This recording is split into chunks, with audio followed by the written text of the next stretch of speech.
Hello guys, ito pala ang aking apps na Sitaw. So, buksan natin guys, punta tayo sa ating account. I-X lang natin yan. So, kita nyo guys sa baba, may account. Yan.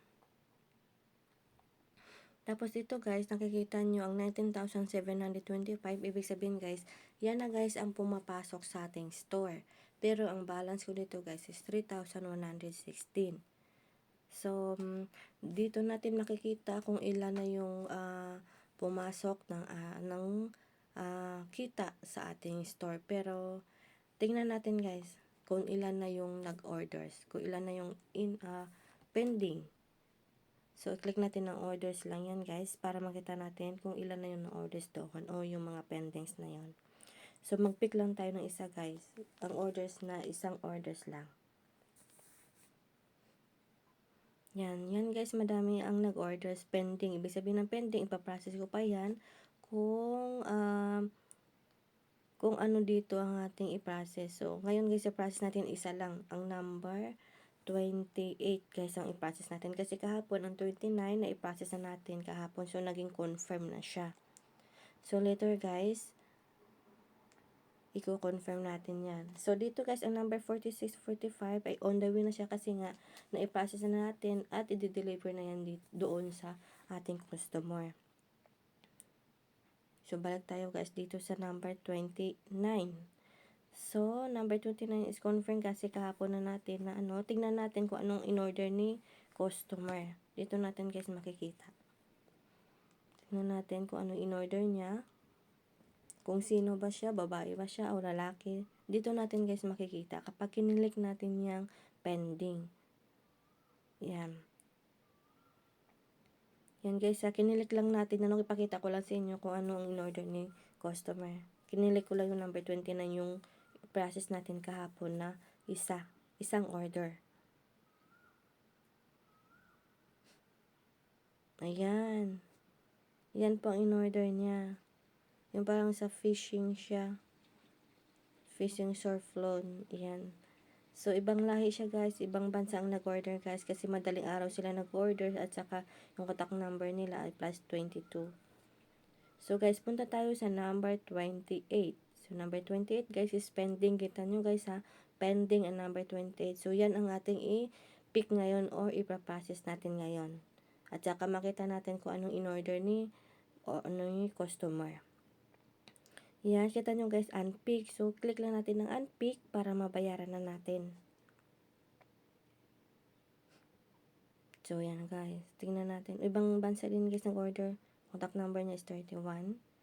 Plus 31. So, lalaki ng order guys. Isa ang order niya. Lalaki.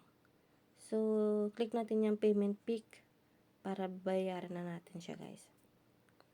Yan, 215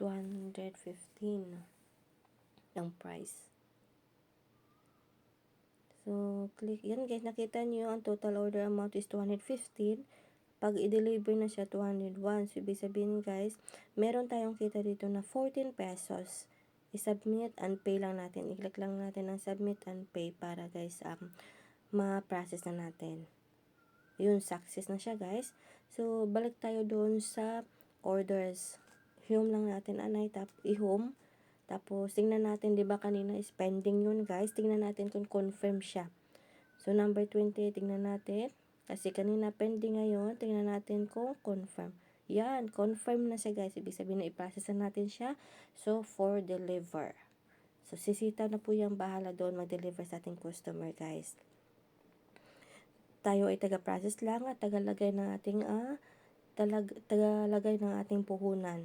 Yan lang ating gagawin guys. Lagay natin puhunan, lagay ng mag-process ng ating orders. So, yan. Tingnan natin sa ating dashboard. Ito guys ang ating dashboard. So, meron na tayong 145 na profit income at total profit natin guys. So, ilang days pa lang ako guys. Nag-start ako April 17. Ito na yung yung kita ko sa ilang days, 145. So, hanggang 20 days pa yan guys. So, dadami pa yan guys. Kasi nga, tig isa-isa lang yung orders na-pick natin or na-process natin kasi wala tayong extra na puhunan. So, 5,000 lang ating puhunan. So, pinagkasya ko lang siya. So, isa lang orders or dalawang orders. So, ngayon, isa lang inano ko, guys. So, ngayon, punta tayo dito sa wallet. Yung wallet yun, guys. So, di ba kanina ang ating wallet balance is 3,116. So, ngayon, binawasan na siya ng 215 kanina. Kasi di ba guys, ipinarasis natin siya. So, ang ating naiprocess dito guys ay ang binawas sa ating balance pumunta na dito sa freezing money. So, itong freezing money guys, babalik yan dyan sa ating wallet balance after 20 days. Plus, yung ating kinita, yung total profit natin. So, ito pala guys, ang aking wallet recharge. Nag-recharge ako ng 5,000. Yan lang ang aking naging puhunan guys, 5,000. Kaya, pinagkasya ko lang yung aking puhunan. Kaya, isa o dalawang orders lang pinaprocess ko. So, yan lang guys, kadali mag-process ng ating orders kapag may orders. Ganyan lang ating gagawin guys.